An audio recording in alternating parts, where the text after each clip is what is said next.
One of the things you might hear when you encounter Shakespeare for the first time is the phrase Iambic Pentameter. But what does Iambic Pentameter mean? Well, it was the phrase used to describe the most popular style of poetry in Shakespeare's time. He wrote his plays and his poems in iambic pentameter because everyone else was too, and he wanted to make money. But what does it mean? Well, meter is the word used to describe a line of poetry that has a particular rhythm. Iambic describes that particular rhythm. An iambic rhythm goes di-dum, as opposed to a trochaic rhythm, which goes dum-dee. And penta is the Greek word for five. So, in a line of rhythmical poetry, there will be 5 di-dums. Di-dum, di-dum, di-dum, di-dum, di-dum.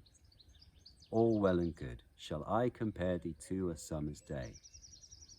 But one line of iambic pentameter naturally fills the human lungs.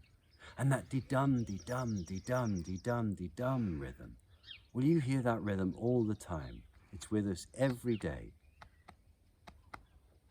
Our heartbeat. And it is the heartbeat of naturally spoken English. I dropped my phone and cracked the screen today. I dropped my phone and cracked the screen today. Di-dum, di-dum, di-dum, di-dum, di-dum. And Shakespeare took this very human sounding poetry and used it to explore what it is to be human. It wasn't his idea. Marlowe, Christopher Marlowe, who was Shakespeare before Shakespeare, came up with this great idea. He thought, I can give my characters this very natural, human sounding type of poetry to my characters, and they will sound more human and more natural. Now, the rhythm of Marlowe's speeches goes something like this. Di-dum, di-dum, di-dum, di-dum, di-dum. Di-dum, di-dum, di-dum, di-dum, di-dum. Di-dum, di-dum, di-dum, di-dum, di-dum. Di-dum, di-dum, di-dum, di-dum, di-dum. And on and on and on. And his immortal line continues and continues and continues without really breaking. Now, Shakespeare took this idea and ran with it. And now a Shakespeare speech might go like this. Di-dum, di-dum, di-dum, di-dum, di-dum.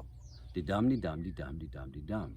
Di-dum, di-dee, di-dum, di-dum, di-dum. And people would listen and hear, what was the dee-dee? They'd notice the A rhythm. And Shakespeare took this style of poetry that has the same rhythm as human speech, as English speech, and manipulated it to sound, well, because when we speak, we don't speak with great flow.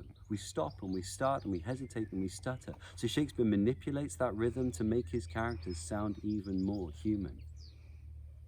And he manipulates it in other ways too, as we'll see in another video.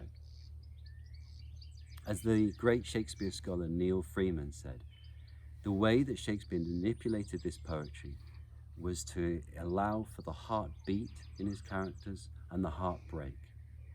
The structure of this poetry creates the most beautiful frame, but the canvas is blank, and you have to paint that canvas with Shakespeare's words to bring these characters to life.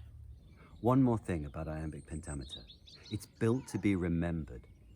I said that it naturally fills the human lungs. It naturally fills the human brain. Pentameter, 5.